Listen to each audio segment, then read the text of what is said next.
Send him in.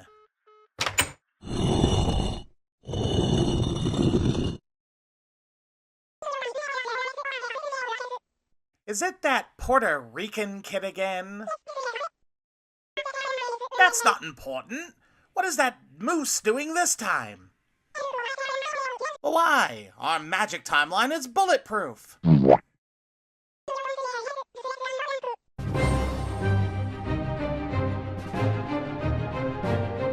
What's up, Planeswalkers? How you doing? Welcome back, and sit down because today I solve a problem currently plaguing us Magic players. What's that, you ask, my dear people? It's simple. Too many friends, stop the cap, and too many people still willing to play with us after a game. So I've concocted an absolutely nuclear deck guaranteed to make people actively avoid you and leave you more alone than our very commander in their own art. All jokes aside, today's commander is the Necrobloom from the up-and-coming Modern Horizons 3 set. It's a Abzan and 1 colorless 2/7 plant that comes with a landfall ability that makes 0/1 plant tokens when lands ETB, and if we control 7 or more lands, we make 2/2 zombies instead, so a Field of Dead. We're already looking at a powerful card, but Wizards wasn't actually done yet because in their infinite wisdom, our commander also gives lands in our graveyard Dredge 2. That is quite the scary ability, and it means that Wizards finally broke up the power couple that was Gitrog and Dakmor Salvage. The only question we're left with, though, is how far can we push this commander, and as you'll find out today, pretty far, and it doesn't look good for our opponents. Before I start, though, I must warn you, this deck features land destruction. Yeah, so if you're still with me, then let me show you just how evil we can be. The first thing we need to cover in our deck is going to be its core, which is definitely the Landfall Package. So this section is going to include cards that care about lands entering the battlefield for my players new to the Landfall strategy. First, we have Lotus Cobra, which is effectively a major piece of ramp in our deck as we can abuse our many fetch lands and extra land drops to generate lots of mana with this card. Nissa, Resurgent Animist, fills a similar role to Lotus Cobra, coming in at 3 mana however. This card is going to give us an upside of finding any elementals or else from the top of our library with a second land ETB on the same turn. We're abusing that in this deck though by only playing certain elements or elves to narrow what we hit with the trigger. For example, our next card, Avenger of Zendikar, is one potential hit. Now, Avenger of Zendikar is one of the major landfall payoffs since this card is going to give us a massive board that we can grow with landfall to close a game out, and a nice little note is that our commander makes plants, so the Avenger can buff those later in the game if we manage to keep them alive. Scoot Swarm is another big payoff. After we have 6 or more lands, we can quickly run over our opponent, and this card also plays backup in a combo feature in the deck, a combo that I'll cover at the end of the video. Tireless Provisioner is a ramp piece that can be used to make food if we need the life, and it's worth noting that we are playing Collector Ufi, which I'll cover in its own section, but just know we are playing both the cards because a game where we have both will be uncommon. Let's be honest here though, people kill Collector Ufi on site, and if they can't, then we can give up some treasures until the next board wipe. I've really found that these cards don't actually come up as an issue, as one or the other is usually answered due to their inherent strength. Nyxlis the Fallen is a perfect landfall card for when our opponents have lots of creatures, as we can start pseudo-bolting their faces when we play lands. Yes, it gets counters, but we're really not going to be swinging with the big Nyxlis, as they have too many creatures to get through. So we use its drain ability to drain everyone out. Ancient Green Warden might not actually have landfall printed on the card, but it's a unit in this deck.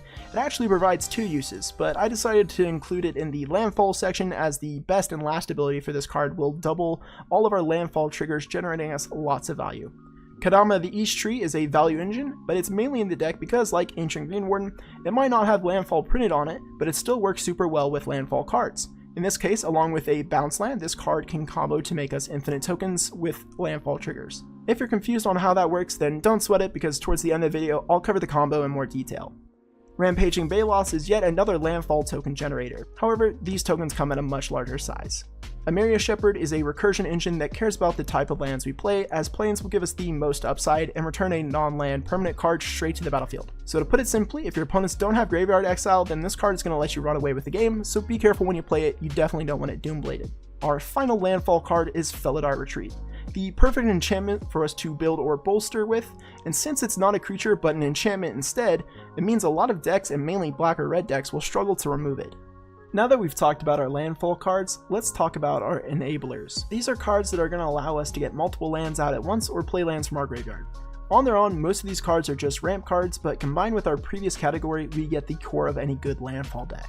First up is Azusa, Lost but Seeking, because this card is going to let us play 2 extra lands every turn. Knight of the Reliquary is a great support piece since it can get lands in our graveyard by sacking them, and then since we sacked a land, we can go grab any land we want from our library and put it onto the battlefield for an extra landfall trigger. And keep in mind, since it's any land, we can go find some really powerful lands like Dark Depths. Just keep in mind this card can only sack forest or plains. Ramanap Excavator is our way to play lands directly from our graveyard, letting us get some crazy value from fetch lands. So again, if you haven't noticed yet, fetch lands are very good in a landfall deck. Oracle of Medaya gets us extra landfall triggers since we can play additional lands, and it gives us the upside of knowing the top card of our library and playing that card if it's a land. But yeah, your opponents will also see the top card of your library, so be prepared for some hate. Thalia and Gitrog Monster are a double team in more ways than one, since the card gives us a lot of value by letting us sack our extra tokens or lands for cards and giving us an extra land drop. But the fun doesn't stop there, as it also works as a small stacks piece for our opponents, making their creatures and non-basic lands enter tapped. This is actually pretty big for us since people tend to target you when they find out you're playing mass land destruction. Splendid Reclamation is a spell that can be Feast or Famine. Lucky for us, our commander's Dredge ability can help us make that card more Feast and let us pop off by triggering our landfall cards a truly absurd amount of times. Crop Rotation is our useful land tutor, which we'll use to find lands like Field of the Dead or Orborg Tomb of Yawgmoth. It's in this category since it can technically be used for an extra landfall trigger. Now, the following cards I'm going to address with this statement. They're ramp pieces that can trigger our landfall. That's going to be cards like Farseek, Cultivate, Entis Restoration, Hara, which is nice since it throws lands in the graveyard, and Kadama's Reach. Scapeshift can be pretty backbreaking for our opponents, but it does require some landfall pieces to be truly game-winning.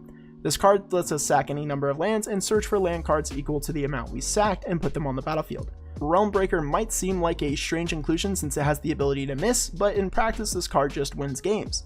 Does it need you to cater to it a little bit with slots in the deck? Yes, but I'll take any excuse to play some Praetors. And the number of games I've won because I've simply fast tracked to 10 mana and then slammed some nasty Praetors is really surprising, and I think you'd be surprised too if you try it out. Conduit of Worlds works for us since it gives us the ability to play lands from the graveyard and doubles for us as a recursion piece that has a pretty bad stipulation, but landfall decks don't really need to cast extra spells for lots of value, so we don't mind it. Exploration is just a classic card that's going to get us that extra land drop, and Spelunking is another Amulet of Vigor that makes bounce lands great, and it even lets us get an extra land drop for the trouble of playing it. Okay, now for the part that everyone loves, land destruction.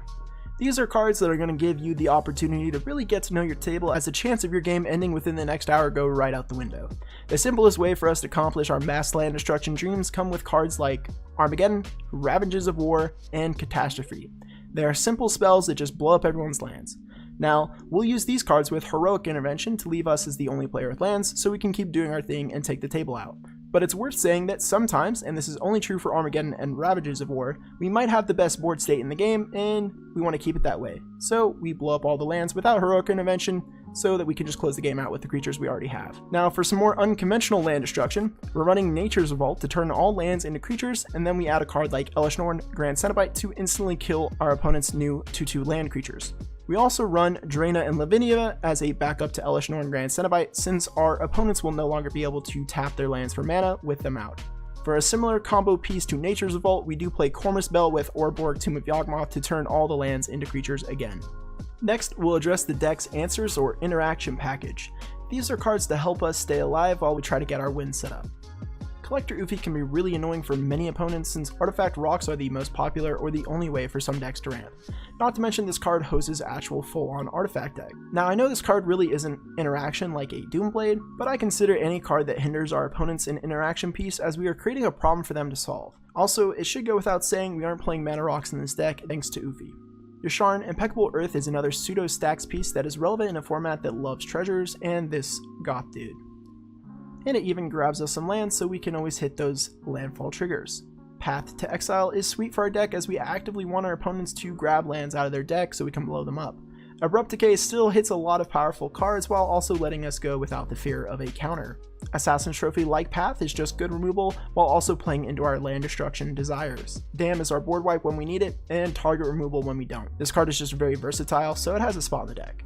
Casualties of War if we need to set multiple people back, or we can select all modes on one player because any form of reputation we had was lost when we started playing land destruction.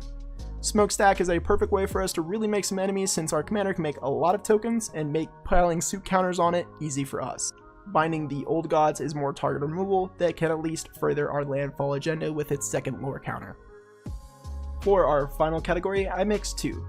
First is a small combo we're running, and the rest of these cards are value pieces that work great with our strategy. So for the combo, we're running the Gitrog Monster combo. So that means we're going to be playing the Gitrog Monster, only we don't need the Dakmor Salvage this time since our commander comes with the Dredge 2 ability with all of our lands. So we're going to be playing Alula's Influence as our discard outlet and Dark Ritual for the infinite mana. The final piece for this combo is going to be Gaia's Blessing, which is needed for the shuffle effect. Now, Gaia's Blessing doesn't work too well with the rest of our strategy, so that's why we're not playing more than one shuffle effect. If you're unfamiliar with the Gitrog combo, then check out my commander video. I did over it as I go over the combo in more detail. However, even without the combo, the Gitrog Monster is a crazy powerful draw engine in our deck and should always find home with this commander. That said, Alula's Influence also works pretty well with the deck as we can discard our lands to get some dredge going on while giving us some tokens, and Dark Ritual is always great as a way to ramp out something early.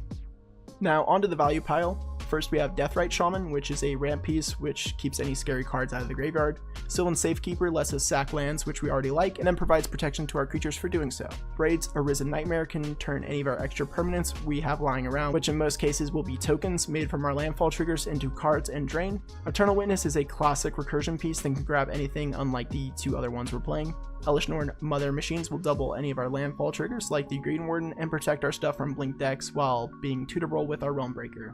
Shieldred will give us a great ETB, but we really want this card for its flip side for that Dark Realms ability on the last lore counter. Vorinclex Voice of Hunger, which many people love, is going to double our mana and make using lands painful for our opponents. This card is really brutal as most people don't want to deal with it after it's hit the board because they'll be down lands on their following turn. We have Constant Mist because if we're going to be full evil, then we're going to need to make sure that we have the protection needed to stay alive because at this point it's going to be a full-on 1v3. Eerie Ultimatum can get us lots of landfall triggers and important permanents back. This card is definitely feeling the love from our commander's ability to give dredge to our land. Our final piece to this evil puzzle is Primeval Bounty because even the land killing villain deserves to play with the Timmy cards. This one just comes packed with a lot of value. The life being an important part of it because again, be prepared to face a lot of consequences for playing mass land destruction. For the mana base, follow your wallet and ignore its screams as you see the price of mana bases in Commander. I do have a semi-streamlined mana base for you to copy. You can find it in the deck list in the description of this video. My recommended lands for this deck are Beseiju, Who Endures, and Technuma, Abenamire because these are functionally infinitely repeatable spells that we can recur thanks to the Dredge 2 ability from our commander. For the combo section, I'm going to cover the Kadama the East Tree combo. To start this combo, we'll need Kadama the East Tree on the battlefield, Scoot Swarm on the battlefield, and Golgari Rot Farm must be in our hand. We then play Golgari Rot Farm. Kadama of the East Tree, Golgari Rot Farm, and each Scoot Swarm will trigger. We resolve the Kadama of the East Tree trigger, not putting anything from our hand onto the battlefield, and then resolve the Golgari Rot Farm trigger, returning it to our hand. Resolve each Scoot Swarm trigger, creating a token copy of Scoot Swarm if you control 6 or more lands, or a 1/1 green insect creature token otherwise. Kadama of the East Tree triggers for each token that enter the battlefield. Resolve all but one of the Kadama of the East Tree triggers, not putting anything from your hand onto the battlefield. Resolve the last Kadama of the East Tree trigger, putting Golgari Rot Farm onto the battlefield from your hand. Scoot Swarm and Golgari Rot Farm will trigger. We're going to repeat this process until we have a desired amount of tokens and swing away. The important notes for this combo is that any bounce land will work, and cards that make tokens on land ETB can replace Scoot Swarm. I'd like to thank you for getting this far in the video, and if you're a returning viewer, you've probably noticed I changed how I present my decks. I'm trying something new out, so any feedback you have is appreciated, and I'll see you in the next video. Peace.